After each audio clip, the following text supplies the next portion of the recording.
No vídeo de hoje, a gente vai falar sobre um livro muito provocador e também muito atual, que já foi levado para a sala de aula por mim, já gerou muito kikiki, muito debate. Infelizmente, ele só está disponível em inglês. É o Contemporary Conspiracy Culture, do Jason Harambam. Sim, a gente vai falar de teorias da conspiração aqui hoje. Por que elas estão em alta? Quem acredita nelas? E o que isso revela sobre o nosso mundo? Vem comigo que a gente vai explorar isso juntos. Eu sou Manu Mairink e esse é o Alguém Viu Meus Óculos.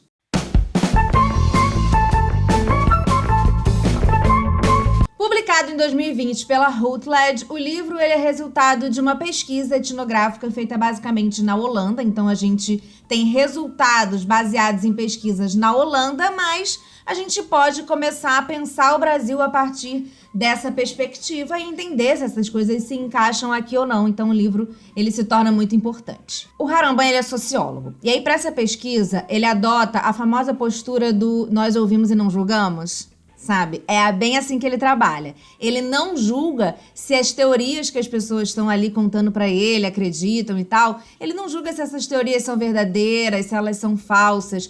O que ele quer é entender o papel social e cultural que essas teorias da conspiração têm. Esse livro faz parte da série acadêmica sobre teorias da conspiração organizada por Peter Knight e Michael Butter. A pergunta principal do Harambam nesse livro é: por que as pessoas acreditam em teorias da conspiração hoje? Então percebam, como falei, ele não quer saber quais são as teorias mais populares, mas ele quer saber por que as pessoas estão acreditando nessas teorias. As pessoas estão ficando malucas? O que está acontecendo? O que está rolando, Brasil, Holanda? Ele rejeita as explicações que são muito simplistas, né? Que chamam essas pessoas de paranoicas, chamam essas pessoas de irracionais. Ele fica, gente, não é possível que seja só isso, que tem tanta gente paranoica e irracional assim, tem alguma coisa estranha. O buraco é mais embaixo, ele se liga nisso. Então, ele propõe enxergar essas crenças como formas alternativas, cola aqui comigo, formas alternativas de produzir sentido diante de um mundo complexo, e a gente vive num mundo cada vez mais complexo, cada vez a gente tem mais informação, o que é certo, o que é errado, e de onde vem, o que vai. Então é como se as teorias da conspiração fossem uma forma de produzir sentido nesse mundo complexo, que tem também uma crise epistêmica, né? Uma crise na forma como a gente constrói e valida o conhecimento. O Harambam, ele explora a diversidade do que ele chama de milieu conspiratório, o famoso meio conspiratório, né? Que é aquela coisa do francês, mas é o meio conspiratório no bom e velho português. E ele percebe, né, ele aponta ali que não são todos malucos da internet. Durante a pesquisa, ele encontra desde pessoas espiritualizadas até ativistas políticos críticos das elites. Muitos compartilham desconfiança em relação à mídia, desconfiança em relação à ciência institucionalizada, então é basicamente o que acontece, por exemplo, nas universidades, e desconfiança com relação aos governos. E não é como ignorância, do tipo, não sei o que está acontecendo e não é ignorância, é crise epistemológica, é tipo, será que dá para acreditar mesmo? É um trabalho extenso que vai acontecendo, que essas instituições que antes eram entendidas como donas da verdade passam a não necessariamente ser mais. E que até certo ponto é positivo você questionar o fazer científico. É assim que ciência é feita, através de questionamentos e respostas. Você questionar a mídia, você questionar o governo, isso tem o seu lado positivo. Só que, a partir de uma grande crise, um monte de questionamentos e uma resposta não muito favorável vinda do outro lado e blá blá blá, a gente está no momento de crise dessas instituições e dessa construção de conhecimento. E aí, diante disso, diante de todas essas observações que ele fez ao longo da pesquisa, o Harambam, o autor, ele propõe 3 mudanças importantes na forma como se pensa e se analisa as teorias da conspiração. Então, por exemplo, a primeira coisa é sair de patologizar para compreender. Então, é parar de tratar as teorias da conspiração como se fossem uma doença social. A outra coisa que ele fala é sair da homogeneização para a diversidade. Entender que tem múltiplos tipos de crenças e motivos por trás das teorias da conspiração. Não é uma coisa muito simples. Sair do isolamento para a relacionalidade. Analisar como essas crenças dialogam umas com as outras e com a cultura dominante, com a mídia, com a política. Elas não estão isoladas no mundo, elas se relacionam. E entender como elas se relacionam é bem importante também para a gente entender a sociedade.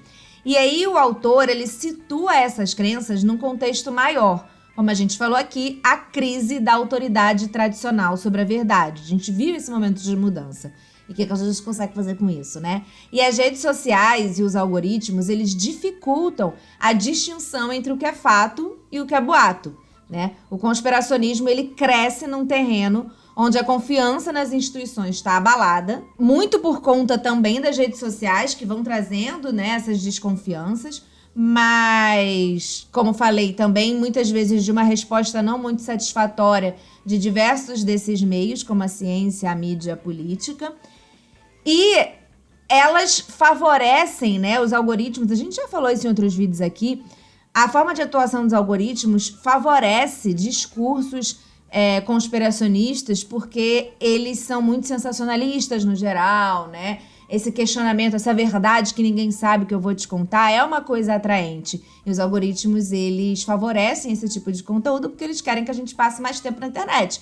Então, se a gente tá ali vendo aquele negócio chamando a nossa atenção, quanto mais gente vê, mais gente verá. Entendeu? É assim, o algoritmo, ele se retroalimenta, né? Os vídeos, quanto mais gente vê, mais gente verá, como eu falei. Então, eles fortalecem esse tipo de raciocínio, permitem que chegue a mais gente e que isso seja fortalecido. Como metodologia de pesquisa, o Harambam, ele fez uma etnografia muito detalhada do cenário holandês, né? Como eu falei, ele foca na Holanda e a gente vai tentando trazer algumas descobertas dele para analisar os nossos objetos, por exemplo, aqui no Brasil. Mas lá na Holanda, ele analisou, foi assim, bem amplo, ele analisou sites, movimentos sociais, documentários e interações com teóricos da conspiração. Ele foi em grupos e eventos, ele fez entrevistas detalhadas com algumas dessas pessoas para entender como esse pensamento se constrói. E ele também observa práticas cotidianas, performances públicas e como essas pessoas constroem as suas próprias verdades. E é um livro que contribui muito para tirar o debate das explicações reducionistas, das explicações patologizantes. É uma leitura acadêmica, mas é uma leitura bem acessível para quem lê em inglês, né? Infelizmente, ela não foi traduzida para o Brasil, pelo menos não que eu tenha encontrado, mas para quem lê em inglês, ela não é muito academicista, ela é bem acessível. E aí convida o leitor a refletir sobre ciência e os limites da ciência, da mídia, da democracia. É um livro que mostra pra gente que entender os conspiracionistas ajuda a gente a entender a sociedade que a gente vive. E, claro, ele é um livro muito compreensivo com os conspiracionistas. O objetivo dele é entender essas pessoas e no que elas acreditam e como isso se constrói. E aí acaba que, de alguma forma ou de outra, não tem, embora exista, o lado tão crítico, assim, do tipo perigo real que isso pode acontecer, né? Que já contei lá no podcast da Pastoral da Fofoca, eventos em que pessoas efetivamente morreram porque alguém acreditou numa teoria da conspiração e quis fazer justiça com suas próprias mãos.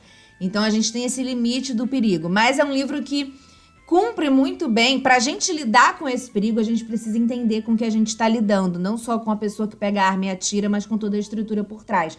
E esse livro é muito importante para a gente começar a entender isso. Lembrando que esse vídeo sai primeiro para os apoiadores. Aqui, ó, na descrição tem o link do Apoia-se. Você recebe os nossos vídeos em primeira mão e ainda concorre a um sorteio de livro no final do mês. É só R$5 por mês, pelo menos. Você pode dar mais se você quiser, mas é só R$5 por mês. E aqui também na descrição tem as minhas redes sociais. Vou amar te receber lá e você vai poder acompanhar um pouco mais da minha vida, as outras coisas que eu produzo. Ver lá o link para nossa Pastoral da Fofoca, por exemplo, que é bem legal, ok? Beijo, até a próxima.